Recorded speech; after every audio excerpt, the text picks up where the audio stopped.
A tecnologia LoRa é uma tecnologia bem interessante porque você consegue trabalhar com longas distâncias. Você consegue estabelecer a comunicação entre os dispositivos em distâncias na ordem de quilômetros. Nós estamos falando na grandeza na ordem de 2 a 10 quilômetros.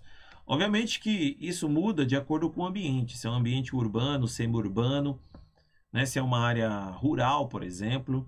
Né? Se você de repente estiver trabalhando, por exemplo, em montanhas, por exemplo, né? Obviamente que o LoRa, independente do ambiente, ele mostrou-se ser uma tecnologia bem eficiente. Talvez uma das mais promissoras dentro do grupo LPWAN. Por qual motivo?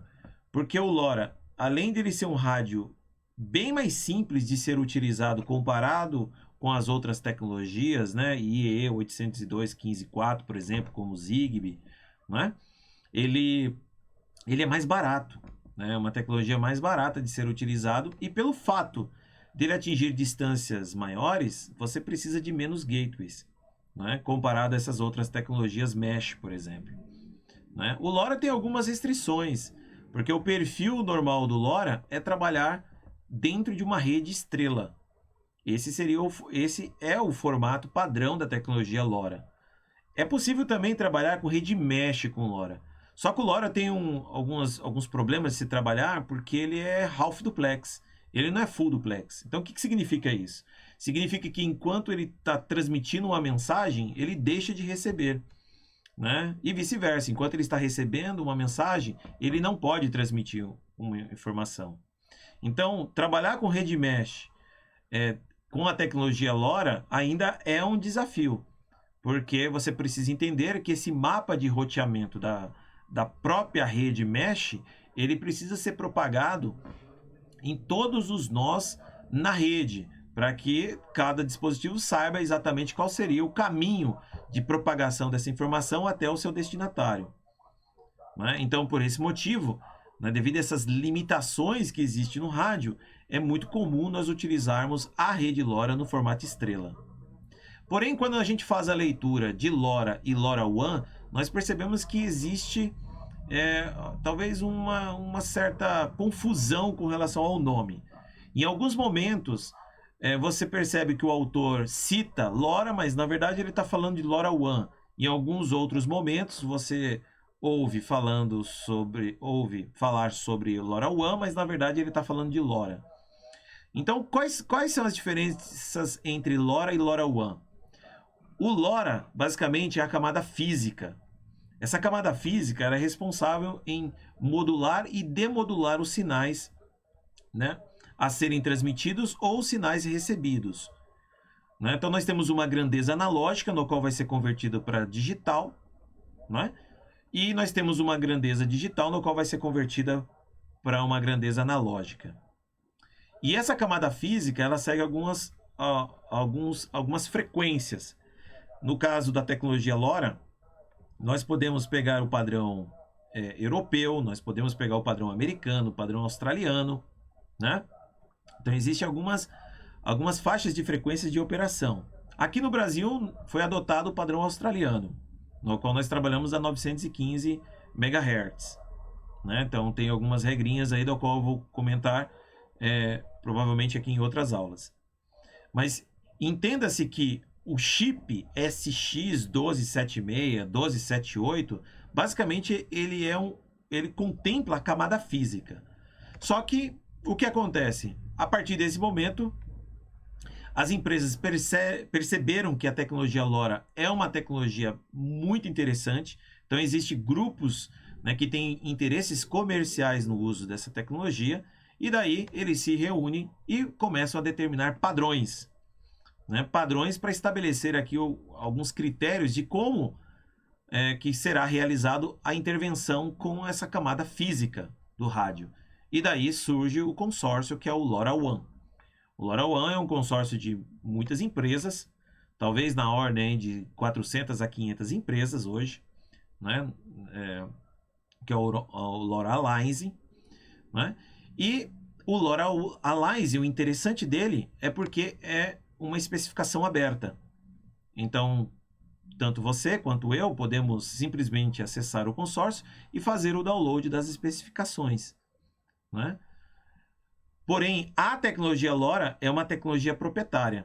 É a tecnologia desenvolvida pela Semtech.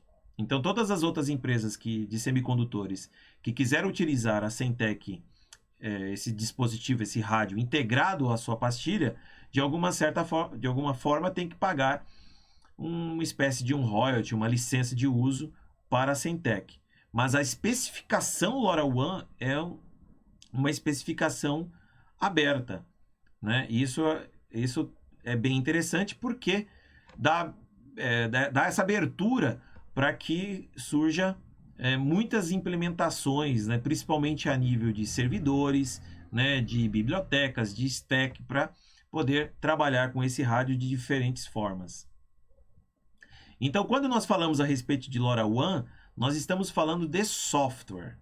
Literalmente, nós estamos falando de software, onde a camada física é o chip da LoRa, tudo bem? O chip da Semtech, que usa lá o SX1276, 1272 e as demais famílias.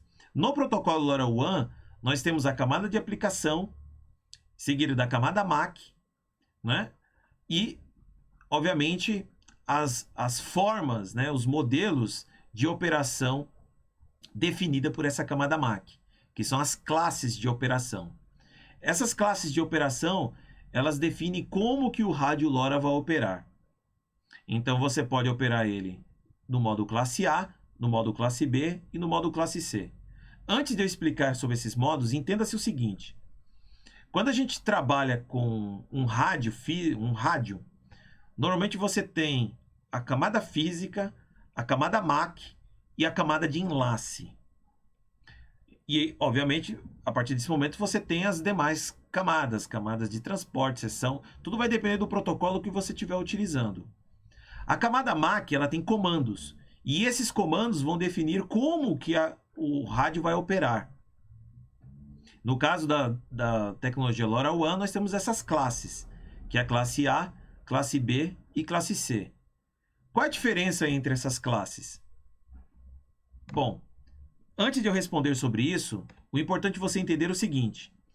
Muitas dessas aplicações que você acompanha pela internet, seja por vídeos no YouTube, seja por blogs, ou por alguma aplicação que alguém venha desenvolver, uma placa de Arduino, não faz o uso do protocolo LoRaWAN. Normalmente é uma aplicação customizada, que o usuário acabou criando, que acessa a camada física da rede LoRa, e aí permite com que você faça uma comunicação entre dispositivos ponto a ponto, por exemplo. Né?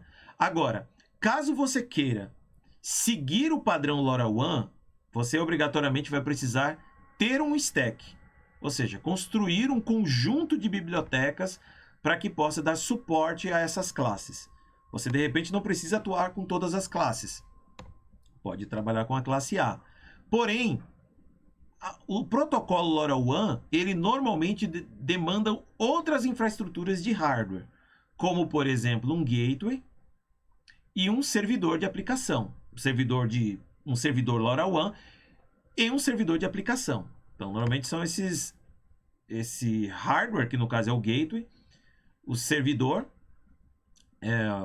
LoRaWAN e um servidor de aplicação. O servidor LoRaWAN e o servidor de aplicação pode ser um computador, né? Ou poderia estar implementado até mesmo no próprio gateway, mas normalmente não é assim que funciona. Normalmente a gente delega essas responsabilidades para um computador que está disponibilizado ou em nuvem ou dentro de uma LAN. Ok? Por qual motivo? Porque a especificação da LoRaWAN, ela exige que nós venhamos a determinar qual vai ser a frequência, né, de trabalho. E nós temos que também seguir os parâmetros regionais do nosso país. Então, por exemplo, aqui no Brasil foi adotado o padrão australiano. No padrão australiano, né, nós podemos trabalhar, por exemplo, como classe A, como classe B, né, ou como classe C. Porém, os canais de frequência já foram pré-fixados, né? Para a gente poder transmitir uma mensagem, receber uma mensagem, nós temos que realizar um salto entre os canais de frequência para cada mensagem transmitida. E quando nós viermos a receber algum pacote, que seria o nosso downlink, né, também temos que deixar o rádio previamente configurado para um determinado data rate. Ou seja, são alguns parâmetros que tem que ser seguido. E normalmente o stack LoRaWAN, isso já é implementado no stack, esse comportamento. Sem contar ainda as questões que são as regulamentatórias, né? Que são as regulamentação regionais, por exemplo, de ocupação da mensagem no ar, né? Que é o tempo de propagação da mensagem no ar, Dutch Cycle e coisas desse porte, né? Então, a infraestrutura LoRaWAN, ela demanda mais software, vamos pensar assim, né? A gente tem que implementar de uma forma um pouquinho diferente do que dessas formas comuns que a gente está acostumado a lidar, né? Na nossa próxima aula, vou explicar com mais detalhes, né, sobre a tecnologia LoRa e vou discutir mais alguns pontos sobre LoRaWAN. Por enquanto é isso aí. Obrigado.